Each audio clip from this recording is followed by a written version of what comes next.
있습니다. 혹시 또 질문 있으신 학부모님 있으실까요? 예. 아까 도안고에서 예. 그 학교에서 문제 출제할 때 중간 내신 때요. 예. 그 모의고사를 50% 낸다고 말씀하셨잖아요. 예. 근데 그거는 그럼 범위가 정해지나요? 아, 예. 범위는 정해집니다. 근데 이제 유성고 같은 경우는 아이들이 학기 초에 교과서를 받아요. 그럼 그 교과서 안에 있는 게 거의 대부분 나오는 거죠. 그러니까 아이들이 조금 더 심리적으로도 편하게 시험 준비를 할 수 있고, 특히 차이가 뭐가 있냐면 교과서가 시험 범위로 잡힐 경우엔 교과서 외에 공부할 수 있는 자료가 꽤 많이 있습니다. 출판사에서 만든 뭐 자습서, 평가 문제집, 기타 등등의 자료들이 있어요. 근데 모의고사에서 나오면 사실상 공부할 자료가 없습니다. 그러니까 도안고에서 모의고사를 많이 내잖아요. 그래서 저도 매 학기마다 제가 자료를 계속 다 만들어야 돼요. 문제도 제가 다 만들어야 됩니다. 왜냐면 어쨌든 그 모의고사 범위를 학교 학교 선생님이 알려주십니다. 예.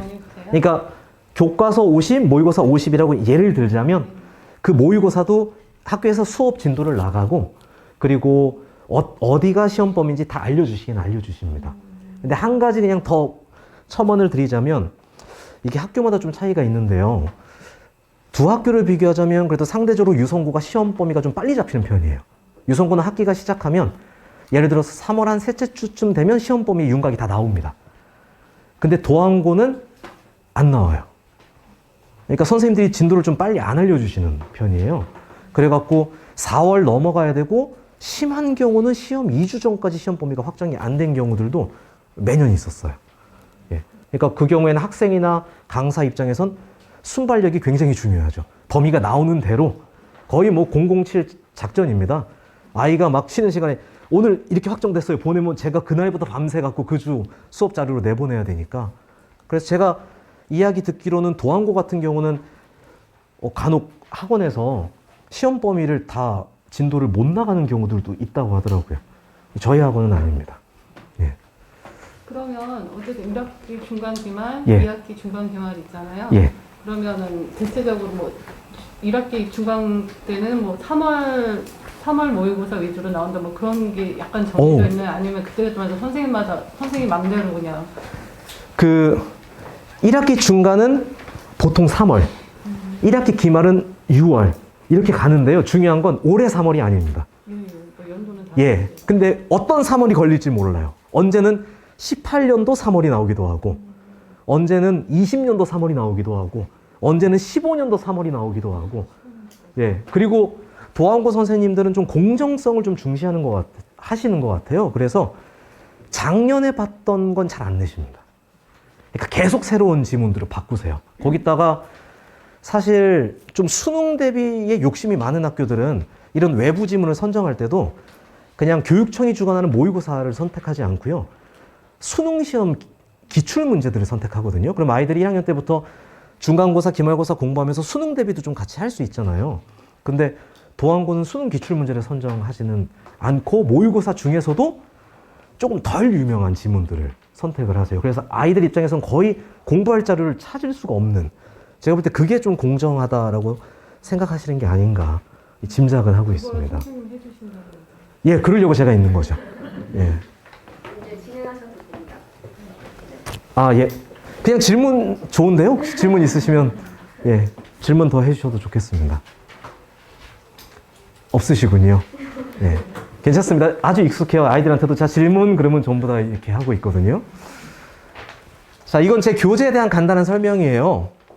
제 교재는 제가 다 직접 만들고요. 제 기본 교재는 수신완료란 이름으로 나갑니다. 제가 수신완료라고 이름을 지은 이유는 뭐냐면 수능 플러스 내신, 그러니까 내신 강의지만 여기다가 수능적 요소들도 집어넣고 수능적 자료들도 집어넣어서 우리가 1학년 때부터 내신과 수능을 같이 잘 준비하자라는 의도로 만든 교재입니다. 그리고 워크북이 매주 나가고요. 그리고 테스트 있고 과제 수행에 대한 평가를 매주 제가 진행하고 있습니다. 그리고 수능 한 장이라는 세트가 있는데요.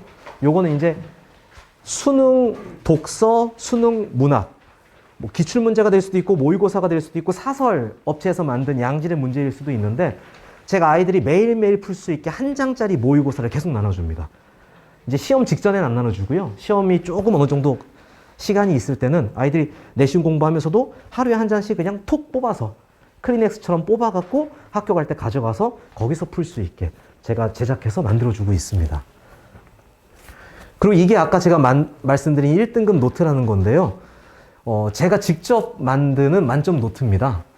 전국 1등의 국어 노트 훔쳐보기, 이게 제가 제 입으로 전국 1등이라고 해서 좀 그렇지만, 제가 농담 삼아 그러거든요. 야, 내가 너희 학교 지금 가면 그래도 1등 하지 않겠냐, 우스갯소리를 얘기하는데, 제가 이거 주면서 뭐라고 말하냐, 너희 학교 국어 1등의 노트를 네가 지금 받은 거다. 그러니까 이거 보면 무조건 시험 잘 볼 수 있다고 믿고 완벽하게 좀 공부해달라 라고 제가 부탁하고, 매 학기 매 시험마다 제가 직접 손필기로 해설을 쓰고 있습니다. 이건 절차탕마, 그리고 그 뒤에 가면 S 모의고사 다지선다 수싸움 뭐 이렇게 있는데요. 제가 이제 파이널 기간에 들어가면 도항고 유성고 역대 기출은 당연한 거고요. 그리고 같은 교과서를 사용하는 전국 여러 학교들의 기출 문제들도 제가 다 선별을 합니다. 그래서 유성고, 도항고, 유형에 맞는 문제들을 뽑아갖고 그 자료도 나눠주고, 그 최종 파이널 문제들은 제가 직접 제작해갖고 또 모의고사 형태로 봅니다. 그래서 이런 다양한 콘텐츠를 통해서 아이들이 실전 연습을 할 수 있도록 돕고 있다. 이거 이제 설명드리기 위해서 넣어둔 것입니다. 예, 그리고 국어 클리닉인데요. 이거 아까 설명을 드렸고, 이건 혹 아이가 이제 저랑 같이 공부하게 되면 그때 조금 더 상세한 설명이 들어가리라 생각이 듭니다. 자, 그리고 한마디만 드리고 일단 제 발표는 마치겠습니다. 강의 면에서나 교재 면에서나 관리 면에서나 이 도안신도시 국어는 열린 아카데미가 압도적으로 잘한다고 저는 확신하고 있습니다. 예. 그래서 올해에도 아주 열정에 불타는 친구들을 만나갖고 또 의미 있고 즐거운 한 해를 보내기를 아주 기대하는 마음으로 하루하루를 보내고 있습니다. 혹시 지금이라도 질문 있으신 분 마지막으로 한 번만 더 받겠습니다. 예, 없으시면요 발표 들어주셔서 감사합니다. 예, 감사했습니다. 고생하셨습니다. 예, 감사합니다. 갑자기 방송사고가 나가지고. 아, 괜찮습니다. 다른 선생님이 오셔야 네네네. 우리 영수쌤이 정말 진심으로 열심히 하고 계세요. 그래서 아마 아이들 보내시면 만족하실 거고요. 좀 힘드신데 한 3분만 쉬었다 갈까요? 네네네. 문 좀 열고 환기 좀 시키겠습니다. 화장실은 여기 앞에도 있고요. 3층에도 가운데 화장실이 있습니다.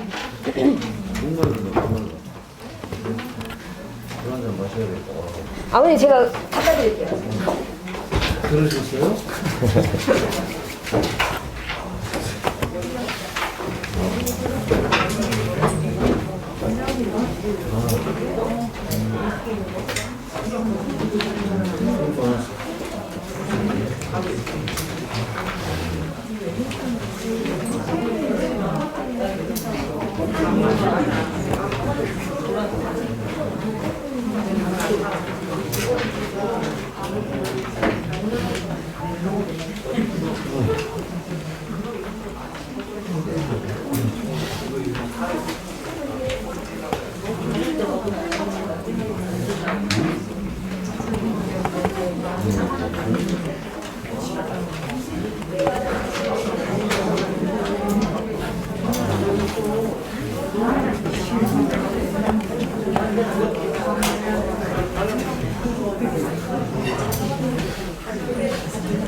목마르.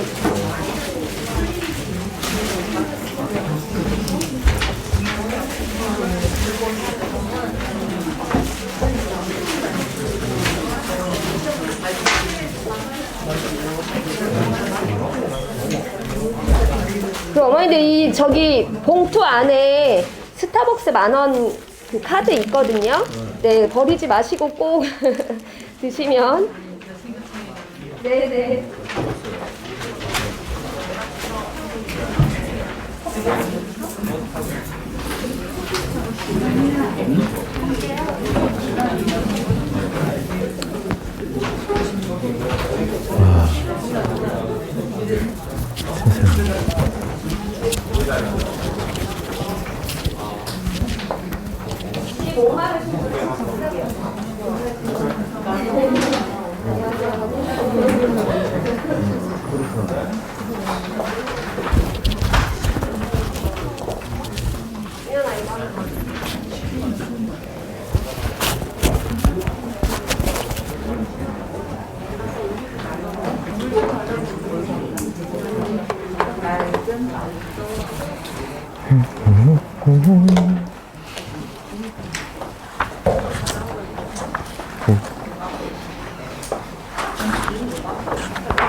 요거 어린이들, 아버님들 힘드시겠지만 또 오신 김에 다 듣고 가시는 게 낫잖아요. 네, 그래서 우리 수학 선생님이 정말 중요한 수학 잘 설명해 주실 거고요. 저희 수학 선생님은 한 5분 정도 계세요. 그 중에서 이제 이번에 특히 좀 고1 내신을 잘 맡아주시는 선생님 중에 나유명 선생님께서 이제 수업 안내해 주실 거고요. 어떻게 1등급을 맞아야 되는지 잘 알려주세요. 네. 감사합니다. 자, 안녕하세요. 자, 일단 제 소개부터 먼저 말씀을 드리겠습니다. 저는 지금 뭐 보시기에는 20대 초반처럼 보일 수 있는데, 그렇진 않나요? 이제 입시 14년 차고요. 지금 뭐 둔산동에서 계속 이제 활동을 해왔어요. 그래서 뭐 고등부 팀장도 해보고, 제가 뭐 원장으로도 이제 있어보고, 이제 그런 찰나에 이제 좋은 인연이 닿아가지고 여기 열카에 와서 지금 3년째 강의를 하고 있습니다. 저에 대한 이제 신뢰값이 없으시니까 그냥 간단하게 양력만 그냥 간단하게 말씀을 드리면 전국 진로진학협회 정회원으로 있고요. 그 다음에 이투스나 뭐 꿈틀, 그 다음에 동아출판사에서 검토위원으로 일하고 있습니다. 그 다음에 뭐 캠프도 참여를 했었고요. 지금 현재로서는 이제 열카의 수학 강사로 일하고 있습니다. 처음은 이제 우리가 입시라고 하는 부분이 아무래도 내신에도 많이 영향을 미치기 때문에 이제 입시에 대해서 조금 간략하게 소개를 좀 드릴게요. 여기 보시면 이제 수학이라고 하는 것이 기본적으로 수능에서도 계속 어려워지고 있는 추세가 지금까지도 이어오고 있는 것 같아요. 뭐 9월 모평이라든지 10월 모평이라든지 뭐 수능이라든지 계속 어려웠다라는 기조를 계속 가지고 있어요. 실제로 이번 이제 정시의 결과를 보면 뭐 수학 변별력이 너무 컸다. 근데 국어 3등급을 맞았을 때 서울대 정시를 정시까지 합격을 했다. 요렇게 이제 이야기를 하고 있거든요. 근데 이게 이제 추정이라고는 했었는데 현재 지금 사실이라고 얘기를 하더라고요. 실제로 수학이 1등급이 나온 친구인데 수학이 1등급이 나왔고 국어가 4등급인 친구였었거든요. 근데 이 친구도 중앙대, 그 다음에 뭐 이제 뭐 경희대 뭐 이 정도까지 합격을 했다라고 해요. 그러니까 그만큼 수학에 대한 이제 중요도가 조금 높아가고 있다는 거고, 사실 2019년도 같은 경우는 국어가 엄청 어려웠었어요. 그때는 수학이 평이했고, 그때는 국어가 1등급, 수학이 3등급인 친구가 서울대 합격했다고 또 제가 한번 신문에서 본 적이 있어요. 그러니까 그만큼 지금 수학이 어려워지고 있는 추세이기 때문에 이런 기조가 계속 이어갈 것이다. 이렇게 얘기를 하고 있습니다. 그러면 이제 우리는 수학 1등급만 나오면 되겠다. 이렇게 이제 생각을 하실 거예요. 하지만 여기 보시면 알겠지만 수학 1등급 비율이 이렇습니다. 지금 보시면 계속 넘어가네. 여기 보시면 이제 대전이 2.6%죠. 2.6%가 전국에서 몇 등 정도 할 것 같아요? 이제 1등급만 놓고 봤을 때. 2.6% 그냥 퍼센테이지만 놓고 봤을 때는 전국 2위입니다. 그러니까 서울 다음으로 대전이 1등급 비율이 높아요. 그럼 실제로 2.6%면 몇 명 정도 될 것 같아요? 아버님 혹시 몇 명 정도 될 것 같으니까? 2.6%면. 이게 고등학교가 대전에 50개 고등학교가 있어요. 50개 고등학교에 약 9,000명 정도 되는데 2.6%면은 약 한 220명? 225명? 요 정도 되겠죠. 그러니까 50개 학교에서 225명이면 산술적으로 한 학교당 4명 정도인데 근데 이제 둔산권이나 여기 유성권, 그 다음에 노은권을 제외한 나머지 고등학교에서는 거의 1등급이 나오질 않아요. 그러니까 약간 1등급을 맞기가 생각보다 쉽지는 않은 거죠. 그러니까 1등급이 나왔다라고 하는 거는 약간 유명인사 본 약간 이런 느낌이에요. 생각보다 지금 수학이 그만큼 어렵다. 이게 이제 실제 그 비율을 또 등급 간에서 이제 확률로 이렇게 퍼센테이지를 이렇게 보여드리는 건데 사실 근데 이제 대전이 1등급 비율이 전국 2위라고 말씀을 드렸잖아요. 그런데 2등급, 3등급, 4등급의 비율을 보시면 알겠지만 대전이 생각보다 또 높지만은 않아요. 그러니까 이게 어떤 말씀을 드리는 거냐면 사실 양극화가 지금 굉장히 심화되고 있다. 그러니까 잘하는 애들은 좀 잘하고 못하는 애들은 하향으로 계속 평준화되고 있는 이런 상황입니다. 생각보다 지금 이제 제가 아이들한테 이제 황금 돼지띠라 그러더라고요, 애들이. 황금 돼지띠여서 애들도 조금 많은 상황이긴 한데, 이제 그 친구들이 저한테 와서 수학을 배우면서 제가 드는 생각이 있었어요. 야, 너희 왜 이렇게 공부를 안 했어? 대부분 아이들이 왜 이렇게 공부 여기까지밖에 안 했어? 왜? 근데 그게 지금 기조예요. 아이들이 그만큼 지금 학습력이 좀 떨어져 있다. 그렇기 때문에 저희는 그 기조를 가지고 이제 수학이 점점 어려워지고 있는데 학력은 떨어지고 있잖아요. 그래서 이제 그걸 어떻게 대처할까? 이제 그게 굉장히 저희들도 고민입니다. 그래서 그거에 대한 대안을 차후에 이제 말씀을 좀 드려볼게요. 자, 그래서 이제 입시가 이렇게 바뀐 것처럼 수능도 지금 바뀌었잖아요. 이제 바뀐 지 2년이 됐거든요. 그 바뀐 이제 수능이 어떤 영향을 지금 주고 있는지 요거 이제 표를 보면서 말씀을 드릴게요. 얘는 바뀌기 전 수능이고요. 얘는 첫 번째 바뀌었을 때 9월 모평 결과입니다. 이제 9월 모평 결과를 보시면 알겠지만 1등급 컷이 원래는 92점, 84점 뭐 이랬거든요. 작년 컷도 보시면 알겠지만 92점, 85점, 80점대 뭐 이런 라인이 계속 유지되고 있었다가 여기 보시면 이제 얘는 바뀐 거거든요. 88점, 얘가 이제 1등급 컷입니다. 2등 컷은 70점대로 내려가 있죠. 3등 컷이 60점대예요. 생각보다 많이 내려가지 않아요? 4등 컷은 50점대입니다. 5등급 컷 보시면 알겠지만 굉장히 심각하죠. 30점대예요. 그러니까 아이들이 점수를 맨 처음에 딱 맞아와서 멘탈이 좀 많이 나갔어요. 그러니까 그만큼 계속 어려워지고 있다. 네. 계속 결론이 약간 어려워지고 있다여서 약간 마음이 좀 불편하네요. 자, 그 다음에 이거는 작년 9월 모평 결과입니다. 9월 모평도 마찬가지로 82점, 78점, 80점. 1등 컷이 70점까지 내려왔어요. 그러니까 생각보다 수학에 대한 중요도가 이제 높아지고 있다는 것을 반증하는 거죠. 여기도 보면 2등 컷이 60점대고 5등 컷 보세요. 20점대입니다. 5등급이면 사실 상위 40%에서 60%까지잖아요. 그러니까 평균 점수가 이 정도 된다는 거예요. 그러니까 그만큼 수학을 잘한다라는 거는 입시에서 굉장히 강력한 무기가 될 수 있다. 이렇게 지금 말씀을 드릴 수 있겠고요. 자, 그래서 여기서 이제 해결 방법이 뭐냐. 사실은 광고였습니다. 네. 10가지 있다. 네, 10가지 보면 이제 제가 그 대안들을 조금씩 드려보도록 하겠습니다. 이제 그 뒤에서 제가 좀 더 이제 말씀을 드려볼게요. 자, 이제 고등을 그러면 준비하려면 우리는 어떻게 해야 할까? 여기 보시면 이제 일단 고등 교육 과정이 어떻게 이루어지는지를 먼저 한번 보여드릴게요. 자, 고등 수학은 이렇게 1학년 때 배우는 과목이고요. 여기서 다항식부터 좌표평면까지가 고등상이라고 부르고 그 다음에 집합명제부터 경우의 수까지가 고등하라고 부릅니다. 굉장히 양이 좀 많아 보이죠? 그죠? 실제로 중3 때 배우는 양을 총 합친 것보다도 훨씬 많아요. 생각보다 많습니다. 이제 고1에서 애들이 수학을 좀 많이 어려워하는데요. 왜 어려워할 수밖에 없냐면 어머니들도 이제 느끼셨겠지만 중학교 1학년, 2학년, 3학년 1학기 때 대수 과정을 완성을 합니다. 대수라고 하는 거는 이제 뭐 방정식도 풀고 식도 좀 배우고, 그죠? 자, 그 다음에 이제 2학기 때는 뭘 하냐면, 이제 뭐 피타고라스 정리라든지 이런 것들을 기하로 우리가 많이 보게 되죠. 근데 이제 고등학교 1학년 과정에서는 그 대수적인 과정 1학기 과정과 그 다음에 기하적인 과정 2학기 과정을 전부 다 이제 통합시켜주는. 그러니까 이제는 방정식으로만 풀었던, 대수적으로만 풀었던 문제를 이제 기하적으로도 풀 수 있어야 되고, 막 그래프를 그려서 풀고. 그 다음에 이제 도형에서만 우리가 했던 문제를 이제 대수적으로 식을 세워서 문제를 풀고.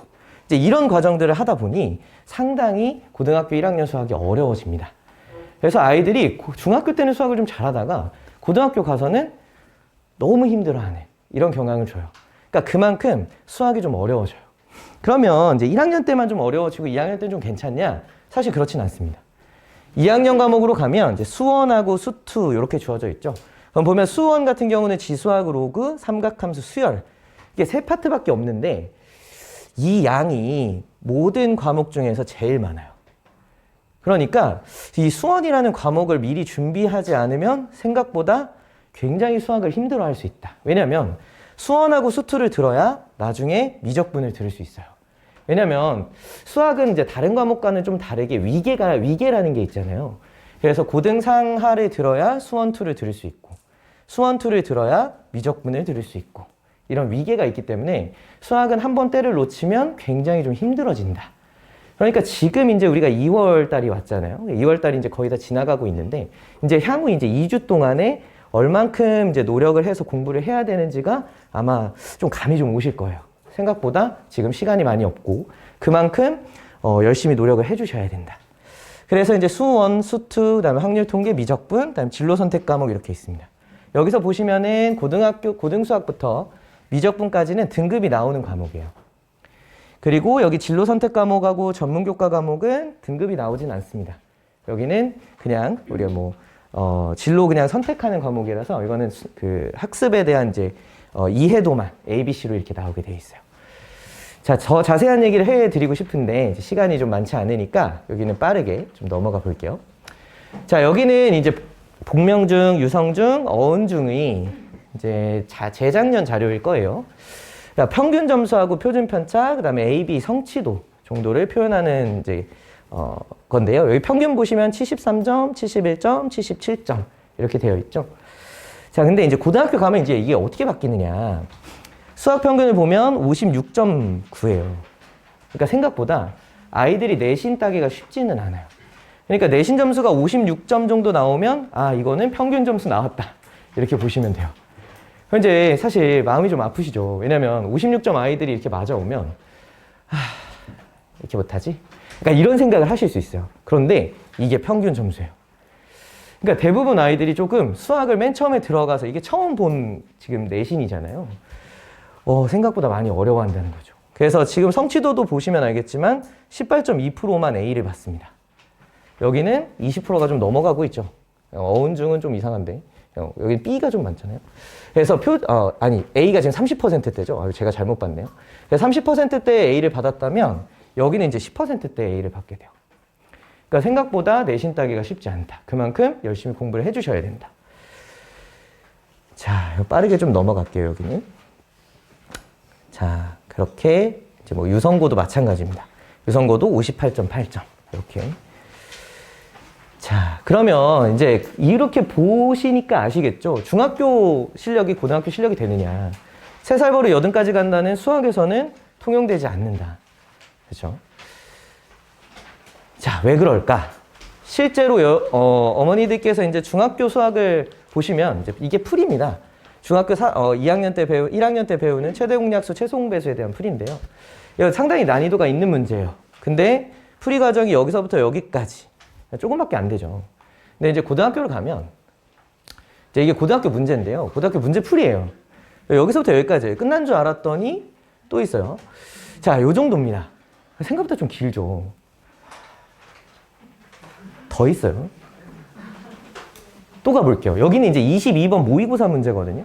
22번이면 어려운 문제입니다. 어려운 문제인데 이게 풀이 과정인데요. 끝난 줄 알았더니 또 있고 또 있어요. 자, 여기까지요. 생각보다 좀 길죠. 그죠? 아찔하시죠? 약간 그죠? 네. 자, 그래서 생각보다 이렇게 어렵기 때문에 지금은 수학을 이제 잘하는 것들이 이만큼 수학을 잘하는 것이 이렇게 좀 어려운 일들이에요. 그러니까 수학을 잘한다는 거는 그만큼 강점을 가질 수 있겠죠. 그래서 어머니들이 보통 많이 선행들을 하실 겁니다. 그럼 선행은 어디까지 해야 될까요? 보통은 한 1년 정도 선행을 하는데, 근데 많이 하면 좋긴 해요. 이제 그런데 이게 봤다와 했다의 차이가 좀 있어요. 그러니까 선행을 했는데 이게 봤다가 돼버리면, 그러니까 저한테 온 친구 중에서 수험까지 했어요 했는데 실제로 이제 테스트를 해보면 30%, 20%대 수행률을 보입니다. 그러니까 그만큼 잘 못해요. 그러니까 했다가 아니라 봤다겠죠. 그러니까 이렇게 볼 거면 사실은 이제 고등상 심화를 좀 위주로 하는 게 가장 좋습니다. 왜냐하면 처음 중간고사를 좀 잘 봐놓고 그 다음에 1학기의 성적을 좀 잘 맞아놔야 여름방학 때 이 정도는 공부해야 되는구나가 보여요. 그래서 여름방학 때 그걸 메꿀 수 있는데 고등상 심화를 제대로 안 해놓으면 나중에 가서 2학기 가서 1학년 딱 시험 처음 딱 봐서 망하고 망하고 오면 이제 수학에 대한 자신감도 잃고 그럼 여름에 수학 공부를 해야 된다라는 걸 알지만 다른 공부에 좀 더 집중하게 되는 이런 현상이 벌어지기 때문에 지금은 고등상 심화를 하는 것이 일단 가장 큰 우선순위다. 그런데 지금 현재 유성고 혹시 학사 일정 보셨어요? 유성고 학사 일정을 보면 방학이 9일입니다. 방학이 9일이에요. 그래서 지금 현재 14일 남은 동안에 사실은 수하를 조금 해 놓으시는 게 좋아요. 물론 저도 1학기 기말고사가 끝나자마자 저는 2학년도 이제 가르치잖아요. 2학년 아이들은 유성고가 미적분도 하고 확통도 합니다. 이 두 과목 다 등급이 나오는 과목이기 때문에 큰일 났어요. 그래서 저는 기말고사 끝나자마자 아이들을 붙잡고 열심히 달려볼 생각입니다. 그런데 이제 아이들이 여름방학에 이제 뭐 여행을 가거나 이런 경우가 있잖아요. 그래서 유성고 어머님들, 아버님들은 이번 여름방학은 이제 집에서 이렇게 아이들 이렇게 학원에 잘 보내주시고 이렇게 해주셔야 됩니다. 근데 이제 유성고가 아닌 친구들 같은 경우는 이제 상심화를 일단 위주로 공부를 해주셔라. 자, 다들 아마 1등급을 맞고 싶어 할 거예요. 그런데 아이들이 이제 1등급을 맞는 것 자체에서 사실 마인드에 좀 차이가 납니다. 1등급을 맞는 아이들은 항상 이런 얘기를 해요. 제가 제일 오래 공부합니다. 그러니까 가장 공부할 게 없어 보이지만 그만큼 제일 오래 공부를 하고 있고요. 네. 자, 이게 저는 너무 반가운 말이에요. 왜냐면 아이들한테 저는 과제를 주면, 제가 상당히 과제가 좀 많은 이제 선생님인데, 과제를 주게 되면 아이들이 많아요. 이거 언제 이거까지 이것만 해요. 수학만 해야 돼요. 막 이런 애들 진짜 많거든요. 그런데 이 네가 굉장히 반갑습니다. 그러니까 1등급 받는 아이들은 주면 네. 이거 해와? 네. 시간 돼? 네. 이래요. 그러니까 그만큼 마인드의 차이가 있다라는 거죠. 잠을 줄이면 된대요. 근데 이게 사실 어머님들, 아버님들 입장에서는 되게 짠하고 이럴 거예요. 근데 사실은 서울대를 가기 위한 가장 좋은 방법은 뭘까요? 서울대를 갈 만큼의 공부를 하는 거잖아요. 옛날에 어머님들, 아버님들 이런 말 들으셨잖아요. 사당오락이라고. 그쵸. 그게 지금도 통용됩니다. 그만큼 아이들이 간절하게 공부해야 될 시기예요. 자, 이겁니다. 제가 가장 중요하게 생각하는 거예요. 아이들이 할 수 있다라는 마인드. 그러니까 할 수 있다라는 걸 알고 있어서 아이들이 열심히 합니다. 그런데 1등급이 아닌 친구들은요, 할 수 있다라는 걸 잘 몰라요. 불확실하다 이거죠. 불확실하니까 뭐하러 투자해요? 이렇게 얘기를 해요. 하지만 할 수 있다라는 확신이 있으면 대부분 아이들은 잘합니다. 그러니까 어머님들, 아버님들도 이제 아이들을 만나면 사실 집에만 있으면 화가 나잖아요. 그렇죠? 집에 있으면 화나고 공부하는 모습이 안 보이니까. 그런데 할 수 있다, 할 수 있다 이것만 많이 좀 외쳐주시고 학원으로 보내주세요. 네, 쫓아주시면 돼요. 자, 요겁니다. 이제 사실 수학은 이런 것 같아요. 문제에 직면했을 때 애들이 대부분 문제가 길고 풀이 과정이 길다 보니까 대부분 별표를 많이 쳐서 옵니다. 별표를 치는 이유들도 가지각색이에요. 절대값이 있어서 별표를 쳤어요. 문제가 길어서 안 읽어봤어요. 라든지 그림이 너무 복잡해요. 라든지 얘들은 안 할 이유를 이렇게 찾아갑니다. 하지만 1등급을 맞는 친구들은 계속 할 이유를 찾아가요. 아, 내가 이 문제를 모르는 문제니까 더 열심히 풀어봐야지. 읽어봐야지. 별표 쳐놓고 다시 한번 풀어봐야지. 그러니까 이런 마인드의 차이가 당연히 1등급과 뭐 이제 하위권을 조금씩 결정짓는 요소가 아닐까라고 생각이 듭니다.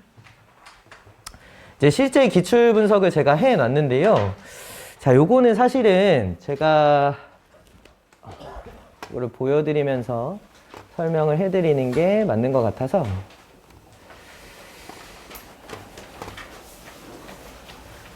자, 여기 보시면은 이제 요게 실제 수학 문제고요. 제가 풀어놓은 겁니다. 아마 제 풀이가 제일 빠를 거예요. 자, 근데 이제 이렇게 풀어놓은 거를 보시면은 사실 이제 유성고 같은 경우는 처음에는 이렇게 문제를 주는데 사실 만만한 문제들을 원래 주게 돼 있거든요. 공짜 문제라고 하죠. 그냥 탁탁탁 풀 수 있는. 근데 이제 4번 같은 경우는 아이들이 좀 계산력을 요하는 문제여서 좀 귀찮은 문제들이 이렇게 나오고 있어요. 그리고 5번 같은 경우도 이것도 생각보다 좀 귀찮은 이런 문제들이고, 그리고 얘도 계산력을 좀 많이 요하는 문제입니다. 여기서도 이제 이 문제 같은 경우도 여러 가지 풀이 방법이 있기는 하지만 이제 실제로 제가 푼 풀이가 가장 사실 빠르긴 한 거거든요. 그런데도 좀 문제 풀이가 좀 길죠. 8번임에도 불구하고. 그러니까 시간이 좀 부족해요. 이렇게 내려도 되나요? 하루 종일 내리네. 자, 여기도 마찬가지인데 이제 여기에서는 대표적인 유형들이 나오고 있어요. 난이도는 중정도 되는 난이도인데요. 가장 이제 나올 만한, 뭐 센에서 등장할 만한 이런 문제들이 이렇게 출제가 되고 있고요. 원래 더 자세히 제가 설명을 드리고 싶은데 사실 시간 관계가 좀 있어가지고 조금 요거는 빠르게 넘어가겠습니다. 여기 부분은. 자, 이게 지금 난이도가 좀 높은 문제입니다. 15번 문제가. 지금 보시면은 이렇게 좀 길죠. 그죠? 제가 어느 정도 설명도 생략을 하고 풀이도 생략을 했음에도 여기까지 왔어요. 그러니까 생각보다 이 난이도가 좀 높은 뿐더러 보시면은 아마 처음 보는 유형이었을 거예요. 아이들의 입장에서는. 처음 보는 유형이었을 거예요. 그러니까 유성고의 대표적인 이제 시험 문제들이 이제 전통적인 문제도 물론 출제가 되지만 이렇게 신유형도 하나씩 끼워서 나와서 아이들을 좀 당황시키는 이런 경향들을 좀 보이고 있고요. 그 다음에 뒤로 가보면 이제 이렇게 좀 난이도가 높은 문제들. 얘는 정말 노가다성이 짙은 문제예요. 그러니까 일일이 하나씩 대입해보지 않으면 힘든 이런 문제들. 그러니까 시간이 굉장히 부족했다. 이게 지금 아이들이 이제 이야기였거든요. 후기였거든요. 18번도 마찬가지입니다. 18번도 매우 귀찮아하는. 그러니까 하나씩 일일이 좌표를 잡고 대입해서 풀어야 좀 더 편하게 풀어낼 수 있는. 여기도 마찬가지인데 얘는 이제 해석적인 관점의 문제였고요. 좀 난이도가 이것도 있었습니다. 그리고 아이들이 가장 어이없게 많이 틀렸던 문제가 바로 이 문제예요. 단답형 1번. 되게 쉬운 문제거든요. 근데 아이들이 왜 틀렸냐면 이 는영을 안 썼어요. 는영 안 쓰면 그냥 과감하게 틀립니다, 이거는. 왜냐하면 여기서 보시면 2차 방정식을 구하시오 했잖아요. 2차 방정식의 구조 자체가 는영까지 써줘야 방정식인데 애들이 는영을 안 쓴 거예요.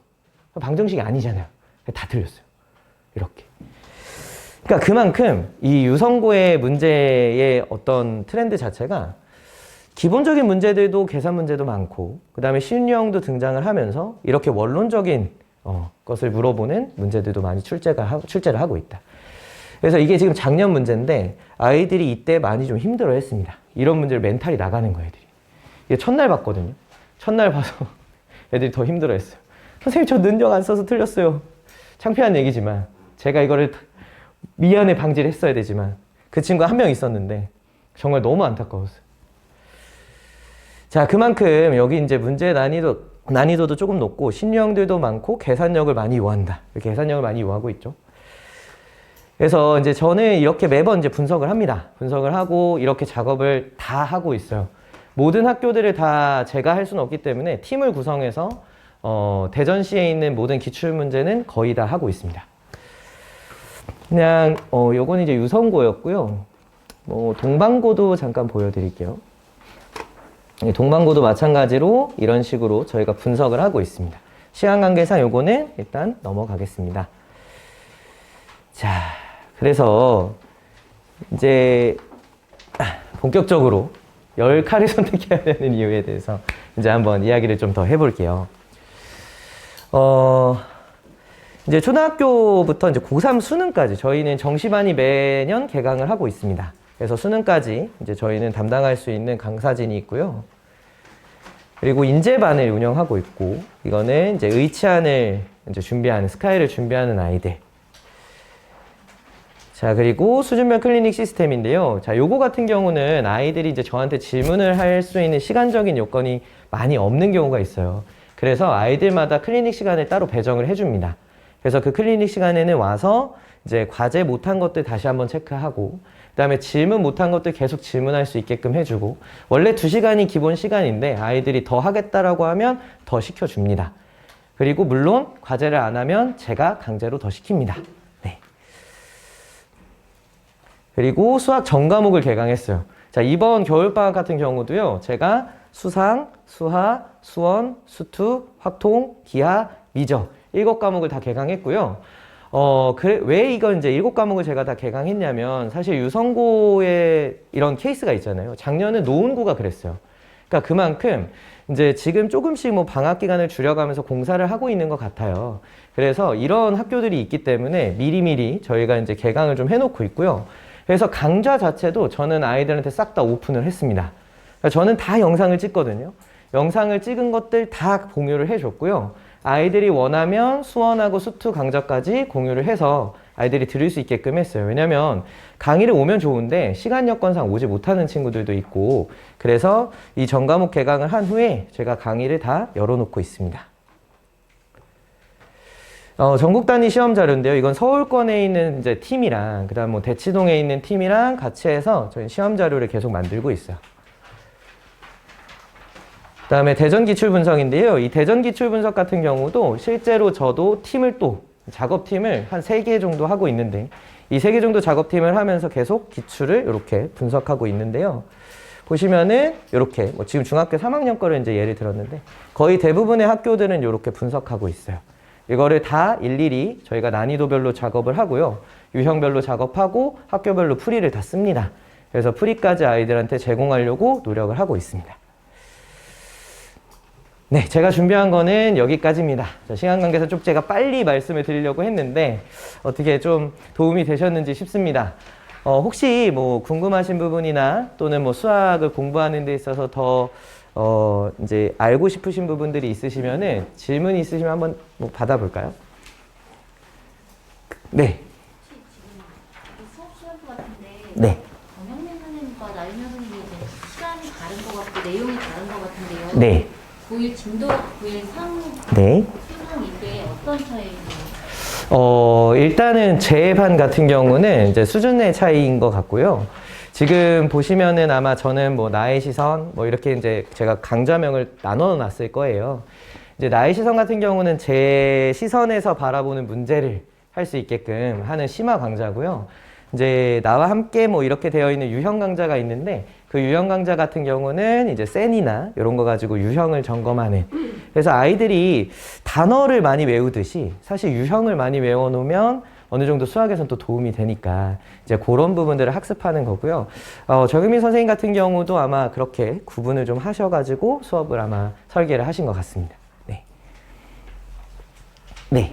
그 유성고등학교가 네. 그 1, 2학년 때 이제 그 수학을 원투 정도까지 미적분 다 하고 맞습니다. 네. 90년까지 하는데 왜 그렇게 타이트하게 하는 걸까요? 근데 이게요, 장단점이 좀 있어요. 이게 어떤 부분이 있냐면, 사실 도안고 같은 경우는 1학년 때 수상, 수하를 하고, 그 다음에 2학년을 올라가서 수원, 수투를 1학기, 2학기 때 하고, 확통을 1년 동안 나가요. 그 다음에 3학년 1학기 때 미적을 나갑니다. 근데 이제 요거는 이제 내신 따기를 할 때 굉장히 좀 부담감이 좀 적겠죠. 그 대신 정시 준비할 때 좀 힘들어요. 왜냐면 3학년 1학기부터 딱 정시 준비를 세팅하고 딱 가야 되는데 그렇게 가기가 되게 힘듭니다. 왜냐면 미적분이 등급이 나오는 과목이라서 미적분에 치중할 수밖에 없어요. 근데 유성고 같은 경우는 2학년 1학기 때 수 1, 2를 하고 2학기 때 확통하고 미적을 합니다. 근데 2학년 때 정말 타이트하거든요. 근데 이제 그거를 잘 버텨내면 3학년은 정시 대비만 하면 돼요. 그러니까 이게 지금 장단점이 있는 거죠. 그러니까 학교별로 이게 좋다 저게 좋다는 이제 학교에 대한 판단이기 때문에 이 학교 판단이 이게 정시에서 애들한테 훨씬 더 유리할 거다. 왜냐면 요즘 정시가 강세기 때문에 유성고에서는 그렇게 판단한 것 같아요. 네. 뭐 학교가 사실 지방 학교니까 네. 상당히 좋은 건 아닌 걸로 알고 있어요. 솔직히 이제 정시를 준비하는 아이들의 입장에서 보자면, 아까도 보셔서 아시겠지만, 1등급 비율이 그렇게 높지는 않아요. 하지만 이제 정시를 준비하는 가장 큰 이유가 정시만을 위해서 준비하진 않아요. 왜냐하면 이제 교과전형이나 종합전형도 보시면 알겠지만은, 대부분 이제 최저가 있는 학교가 있잖아요. 그럼 내가 최저를 맞출 수 있는 과목만 존재한다. 라면 굉장히 입시에서 강력한 무기가 될 수 있거든요. 왜냐면 내가 가지고 있는 게 예를 들어서 교과 전형만으로 간다라고 하면 2등급대라면 이제 최저를 맞춰서 간다라고 하면 그래도 2.5, 2.7까지는 내려올 수 있으니까 등급 컷이. 그래서 그게 또 강력한 무기라 아무래도 정시를 준비한다라는 입장이 그렇게 가져갈 것 같아요. 그러니까 정시를 올인하겠다 이게 아니에요. 올인하겠다가 아니라 최저를 맞추겠다가 더 큰 것 같아요.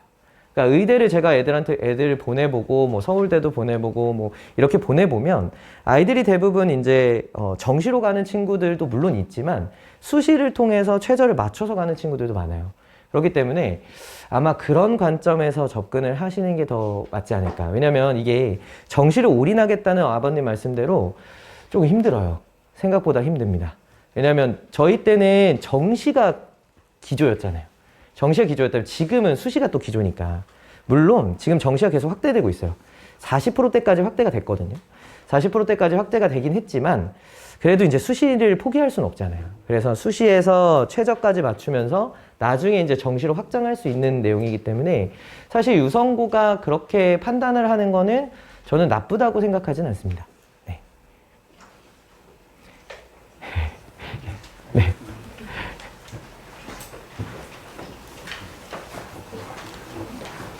네, 혹시 또 없으시면 이만하도록 하겠습니다. 감사합니다.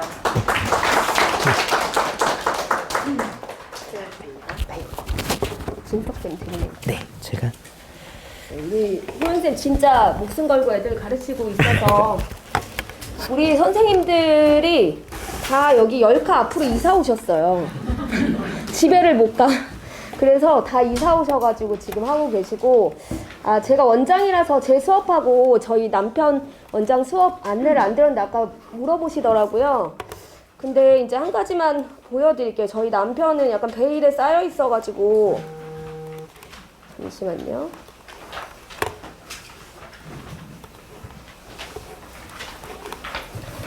이번에 고1 내신을 저희 남편이 맡진 않았습니다. 왜 안 맡았냐면 저희가 지금 관리형 독서실을 계획 중에 있어요. 여기 1층이 비어가지고 관리형 독서실 한 70석 정도를 예상하고 있는데 저희 남편이 화목에 질의응답을 받고 아이들 관리를 좀 하려고 해요. 저희 남편 그리고 저희 남편 원장이 잘하는 게 저희가 코로나 때 이 온라인 수업을 아주 잘한 학원 중에 하나거든요. 그래서 저희 남편이 이런 식으로 이상원 원장님이 다 찍어요. 이렇게 다 찍어. 지금 뭐 서일고, 서일여고, 서대전고 다 있잖아요. 아이들이 다 볼 수 있도록 저희 친구들에게는 다 공개를 하고 있고요. 이것뿐만 아니라 지금 유성고 어머니들은 좀 이제 제가 유성고는 유성고만 하는 학원을 보내야 된다고 말씀드리는 게 일단 이번에 일정이 다른 학교랑 너무 맞지 않아서 저희가 유성고랑 이제 맞춰주려고 노력을 많이 하고 있는데 둔산 쪽 학원들이 그걸 잘할 수 있을지 사실 좀 미지수예요. 미지수고 그리고 저희 원장님이 지금 이제 계속 하고 있는 게 뭐냐면 하도 많이 찍어가지고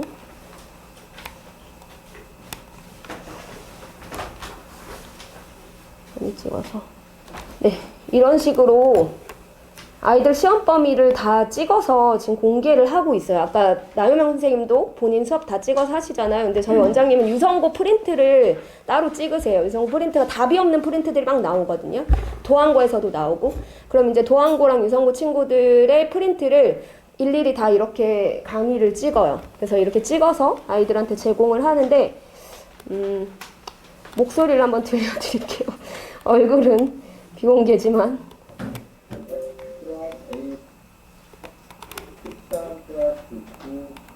이렇게 수업을 좀 하고 있습니다.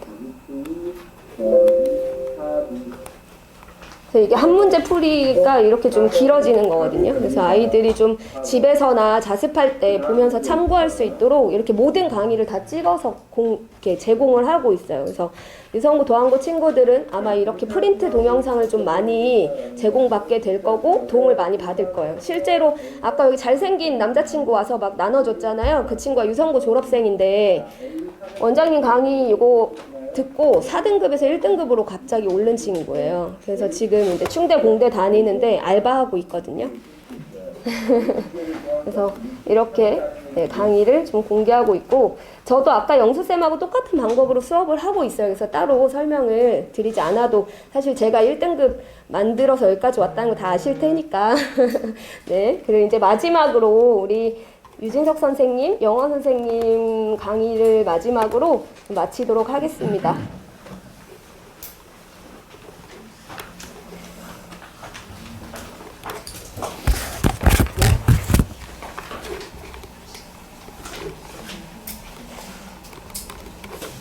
네, 인상이 좋으시죠?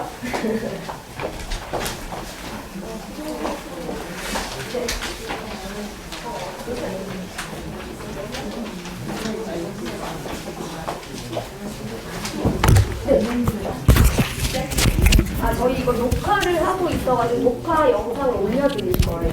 네네. 맞아요. 실시간이 안 돼서 녹화하고 있어요. 네, 근데 선생님 보내주는 거 알고. 네네, 그러셔도 괜찮습니다. 네.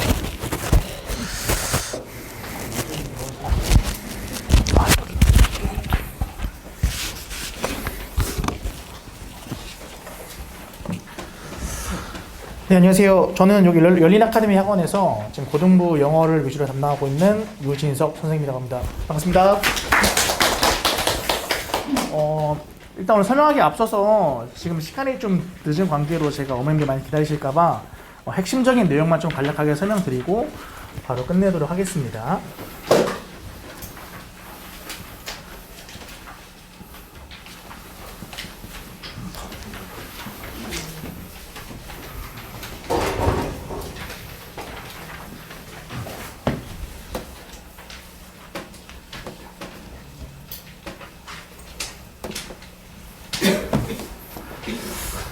자, 일단 기본적으로 어머니들이 많이 궁금해하시는 게 이제 그 도안고등학교와 유성고등학교의 이제 시험 범위의 좀 특성과 그다음에 시험이 어떻게 좀 출제가 되는지, 그리고 어떤 식으로 좀 출제가 변형이 되는지 이런 것들이 좀 많이 궁금해하실 것 같아가지고요. 제가 간략하게만 정리를 해봤습니다. 그래서 일단 유성고와 도안고의 학교별 시험 범위 같은 경우에는 도안고 1학년 같은 경우에 지금 교과서로 따지면 일단 2개의 분량 정도가 나오고 있어요. 그래서 보통 이제 중간고사를 기반으로 한다면 1과 2과 정도가 보통 시험 범위에 나오고요. 그다음 모의고사 같은 경우가 원래는 이제 한 회분으로 나왔었는데 이제 한 작년부터 갑자기 학교에서 모의고사의 분량을 엄청나게 확 늘렸더라고요. 그래서 2회분 나오다가 3회분까지도 같이 나오게 되는 그런 현상을 띠고 있어요. 그래서 이게 상당히 시험 범위가 원래 축소되었었는데 도안고의 어떻게 보면 좀 큰 메리트 중에 하나였죠. 시험 범위가 축소하다. 근데 그게 이제 좀 사라진 케이스입니다. 많이 시험 범위가 넓어졌고, 반대로 유성고 같은 경우에는 원래 시험 범위가 좀 많았어요. 그래서 기본적으로는 교과서 2과 분량 정도는 기본적으로 나오고요. 그 다음에 모의고사도 한 해 분량 정도 이제 나오고, 그 다음 EBS 부교재라는 게 추가가 되는데 사실 이 부교재가 난이도가 어느 정도 좀 상당히 있습니다. 그래서 이따 제가 뒷부분에서 유성고랑 도안고에서 시험 문제를 어디서 출제하는지를 조금 보여드릴 건데 그때 조금 더 자세하게 아마 아실 수 있으실 것 같아요. 그 다음 마지막으로 유성고 1학년 같은 경우에는 단어 문제가 따로 10문제가 나옵니다. 이제 매번 시험에서 뒤에 30번부터 40번까지 해가지고 한 문제당 0.9점에서 배점이 크면 1.1점까지 해서 총 대략적으로 10점 정도가 이렇게 배점이 된다고 생각하시면 될 것 같습니다. 네. 그래서 일단 기본적으로 도안고 같은 경우에는요, 객관식이 보통 24문항, 그 다음에 서답형 정도가 4문항에서 총 28문항 정도가 나왔는데요. 이 서다평 같은 경우에는 여기 제가 서다평이라고 써놨지만 사실은 서술형까지도 포함입니다. 그래서 이 서다평과 서술형의 차이를 제가 간략하게 말씀드리면 서다평 같은 경우에는 되게 단순하게 어떠한 특정 문법이나 특정 부분에 구멍을 뚫어놓고서 거기에 어떤 형태의 단어가 들어가야 되는지를 학생들이 유추를 해서 골라야 되는 문제인데 서술형은 반대로 아예 단어가 몇 개가 주어지고 조건 같은 게 주어지면서 아예 학생들이 문장 하나를 통째로 만들어야 되는 거예요. 그래서 이게 사실은 유성고에는 그런 게 없지만 도안고에는 또 그런 문장들이 존재해서 학생들이 사실 많이 힘들어합니다. 그래서 기본적으로 예전부터 이제 라이팅 같은 거라든지 아니면은 문장을 만드는 연습이라든지 아니면 기본적으로 구조구문 같은 것들을 많이 학습을 하지 않았던 친구들은 상당히 많이 힘들어해요. 그러니까 아예 이 네모낭 정도를 못 건드린다고 생각하셔도 됩니다. 그래서 사실 도안고 1학년 같은 경우가 원래 한 2년, 3년 전까지만 해도 학년 평균 점수가 37점, 38점 이렇게 됐었는데 지금은 그래도 좀 많이 올라온 상태여서 한 50점대에서 60점대 이렇게 왔다 갔다 하는 것 같습니다. 그래서 객관식이 24문항에서 80점, 서다평이 4문항에서 20점 해가지고 총 100점으로 이제 환산이 되고요. 시험에서 가장 나왔던 게 아무래도 도안고는 어휘나 어법 같은 경우가 그렇게 어렵게 나오진 않아요. 그러니까 쉽게 말해서 객관식이 24문항에 나오는데 여기에서 학생들이 어떻게 보면 제가 상위권 기준으로 좀 말씀드릴게요. 중상위권이나 상위권을 지금 지키고 있는 학생들은 사실 여기서는 실수로 한 문제에서 두 문제 정도밖에 안 틀려요. 그러니까 이게 난이도가 이따가 제가 보여드리겠지만 거의 다 중 아니면 중하 여기에 다 표점돼 있는데 사실은 이 서다평 난이도가 중에서 중상 정도고 뭐 가끔 어떤 문제들은 상 정도까지 난이도가 나와요. 그래서 어떻게 보면 여기 네모낭에서 1등급이 좀 많이 갈린다고 생각하시면 될 것 같아요. 여기서 학생들이 거의 틀린 경우가 없고 여기 네모낭에서만 1등급이 좀 많이 갈린다라고 생각하시면 될 것 같습니다. 반대로 유성고 같은 경우에는 객관식이 30문항이고 어미 문제가 10문항에서 총 40문항이 되는데요. 일단 객관식 같은 경우가 난이도가 상당히 높아요. 그 이유는 유성고가 이제 선생님들의 물론 특성도 있겠지만 한 예전부터 많이 단어를 좀 어렵게 냅니다. 그러니까 실제적으로 학교에서 단어를 알려주진 않아요, 절대로. 근데 시험에 내는 단어들은 학생들이 정말 처음 보는 그런 단어를 위주로 많이 낸다는 거죠. 그래서 기본적인 단어들만 만약에 본인이 공부하신 다음에 시험을 보신다면 아마 상당히 어렵게 느껴질 거예요. 예를 들어서 본문에 나오는 단어라든지 그냥 교과서나 어떠한 그냥 부교재 같은 거에서 본인이 봤던 단어들 이런 것만 그냥 가지고 딸딸딸 외웠다가는 나중에 시험 때 좀 많이 피분의 현상이 생기더라고요. 그래서 제가 이거를 좀 보완하기 위해서 이따 설명드리겠지만 사실 변형 단어를 좀 되게 많이 해주거든요. 유성 같은 경우에는 사실 변형 단어가 개수만 해도 거의 한 300개가 넘어가더라고요. 한 수업 시험을 대비하기 위해서. 그래서 이제 시험 난이도가 어휘 난이도가 일단 자체가 어렵다 보니까 이 객관식의 시험이 사실 어려울 수밖에 없어요. 그러니까 학생들이 지문을 이해하는 데 있어서 내용은 되게 쉽다고 느껴졌는데 이거를 실제로 문제화를 시켜보니까 거기 시험 문제에서 쓰이는 단어 난이도가 너무 높아서 이 기본적인 지문의 내용은 알겠는데 사실 그 지문에 있는 문항 자체의 해석이 자체가 안 되는 거예요. 그래서 상당히 되게 힘들어하는 현상을 겪고 있습니다. 지금 많은 학생들이. 그래서 그렇게 되고 이게 이제 가장 기본적으로 도안고나 유성고에서 시험 출제가 되는 어떠한 그 시험 범위를 이제 출제하는 그 장소를 간단하게 그냥 도식화를 시켜 놓은 건데요. 가장 두드러지는 특징이 어떤 거냐면 보시면 여기 비상홍이라고 적혀 있는 게 있을 겁니다. 요게 교과서에서 이제 시험 문제를 출제한 거고요. 나머지가 이제 학평이라고 써져 있는 게 이제 모의고사에서 이제 시험 범위를 출제해 온 건데 아마 보시면 아시겠지만 압도적으로 학평이 더 많은 걸 아실 수가 있어요. 그 이유는 되게 단순한데 교과서라는 것 자체가 이제 고1에서 표준적으로 내는 거다 보니까 난이도가 그렇게 어렵지가 않아요. 사실 교과서는. 근데 모의고사 같은 경우는 상대적으로 이제 교과서에 비해서는 난이도가 좀 많이 어렵겠죠. 그래서 학교에서도 그걸 알기 때문에 웬만하면 시험 범위에서는 별로 출제를 안 하고 이렇게 학평 같은 어려운 부분에서 좀 시험 문제를 많이 출제하는 경향성을 갖고 있습니다.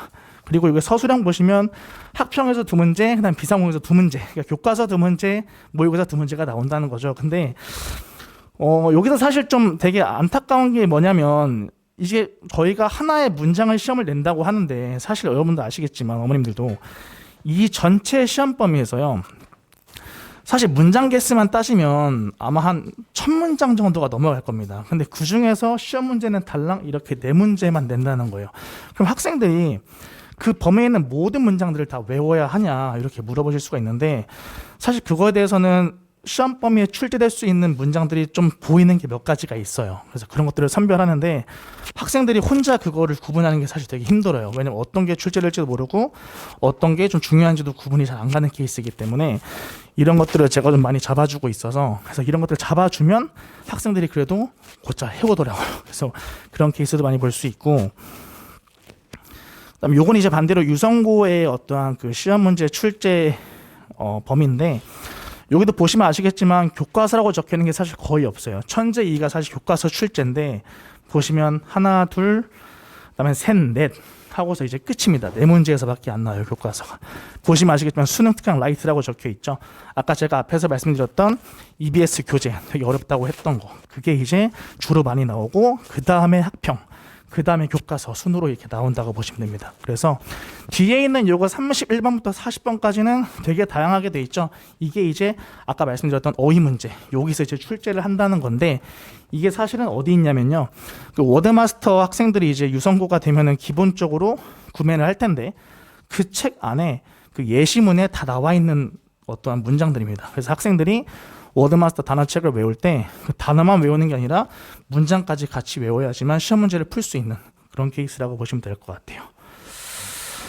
그래서 요거는요, 제가 그냥 간략하게 예시만 하나 가져온 건데, 이건 사실은 도안고의 시험 문제고요. 뭐 유성고는 사실 여기에 나와 있는 난이도보다 단어가 더 어렵다고 생각하시면 됩니다, 기본적으로. 근데 이제 도안고 문제인데, 원래는 도안고가 예전 같은 경우에는 단어를 그렇게 어렵게 안 냈어요. 근데 지금 보시면 아시겠지만 이게 도안고에서 실제 출제된 문제고요.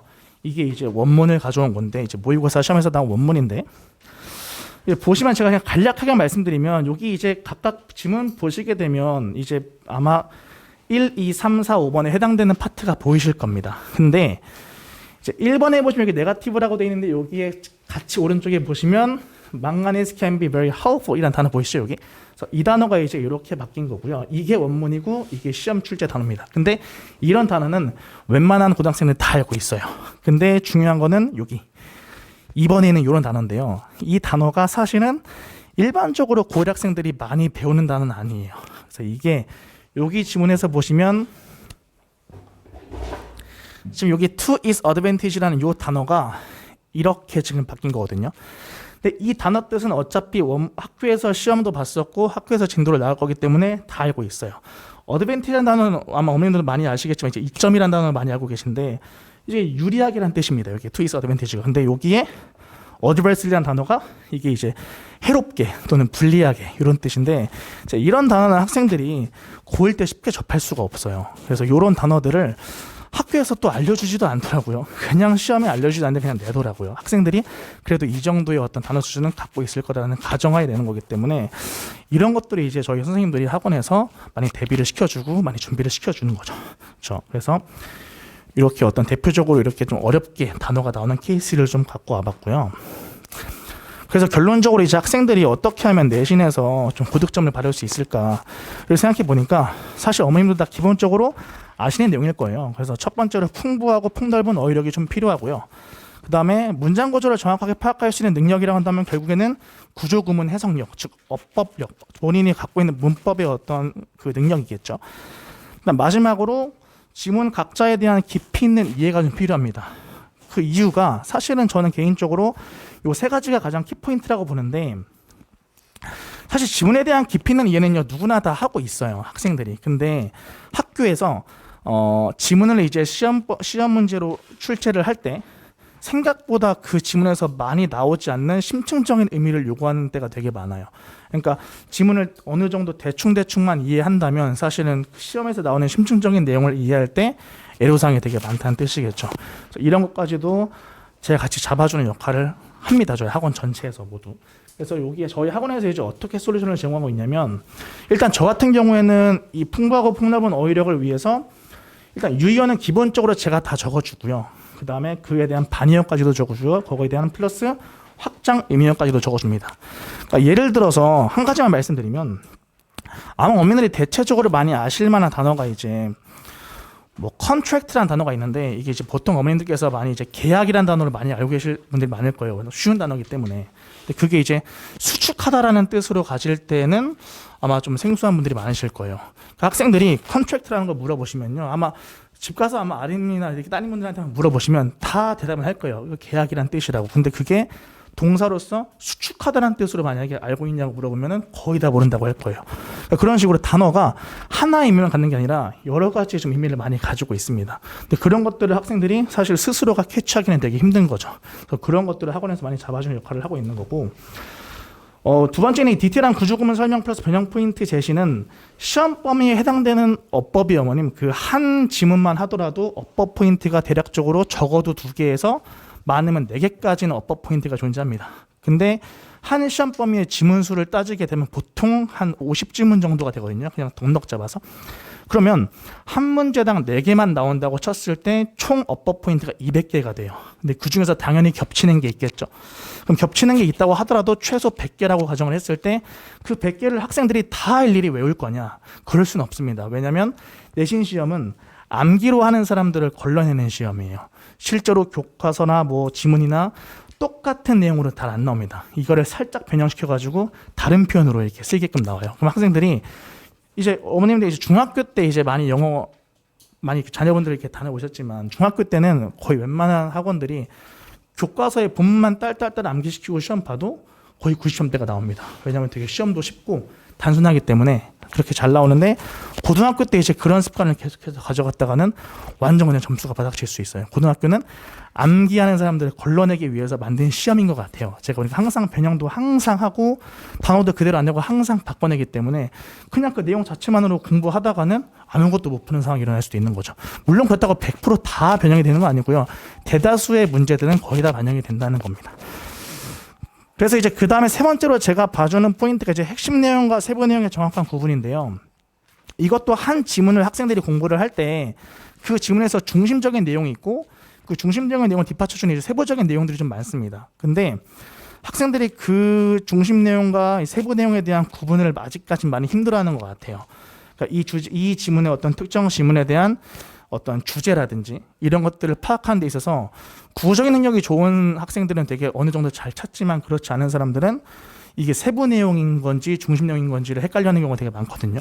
그래서 그런 부분들을 제가 좀 많이 구분을 해줘가지고 정리를 해주는 그런 역할을 하고 있습니다.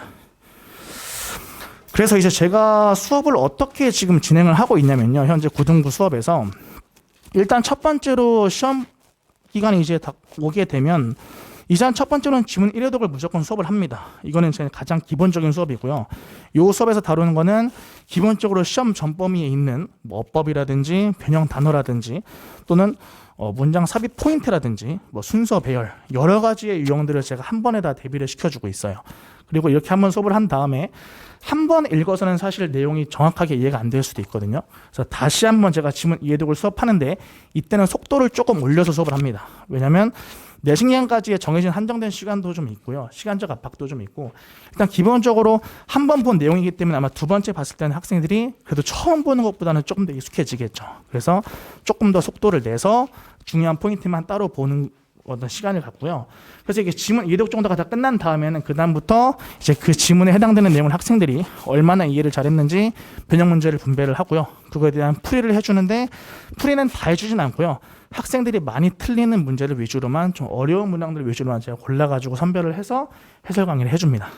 그리고 마지막으로 문제를 다 푼 다음에 이제 시험 기간이 한 일주일 정도에서 일주 반 정도 남았을 때부터 제가 파이널을 진행을 하는데 이때는 제가 그냥 스스로 만든 자체적인 자료로 좀 진행을 하고 있고요.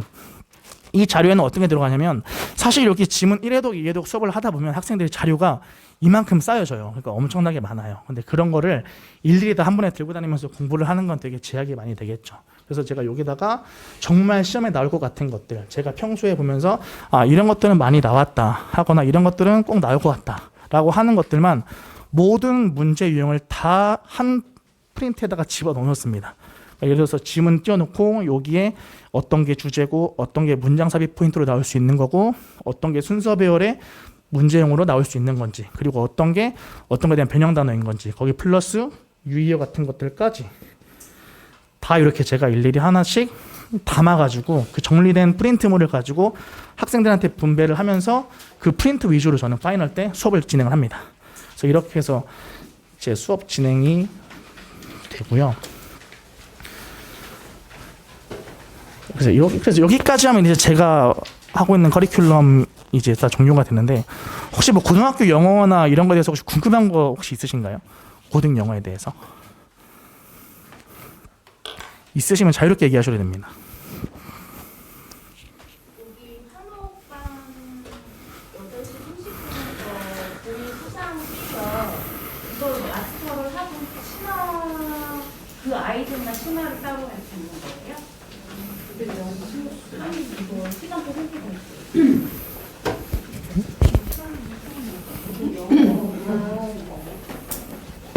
어머니 지금 혹시 수학인가요, 어머니? 아, 네네. 그럼 아까 그 네. 유성고 같은 경우는 어드마스터로 어휘를 한다고 네. 했는데 보안고 같은 경우는 그런 게 정해진 규제가 없는 건가요? 네, 도안고는 단어장이 따로 정해지는 건 없고요. 그냥 도안고는 학교에서 자체적으로 학교 프린트를 나눠주는 경우가 있는데요. 그거는 이제 도안고 1학년은 제가 아직까지 프린트를 나눠주는 걸 봤는데, 그냥 그 모의고사에 이 입시헌법에 기출되는 단어들을 그냥 학교에서 정리해줘가지고 주는 것까지는 제가 봤는데, 뭐 변형 단어를 해준다거나 뭐 유의어나 반여 같은 것 따로 해주진 않습니다. 그냥 기본적인 단어들, 시험에 그냥 지문에 나오는 단어들만 위주로 정리를 해서 주시더라고요. 그래서 보통 그렇게만 하고, 유성고는 아예 워드마스터가 시험 범위에 출제가 됩니다. 네.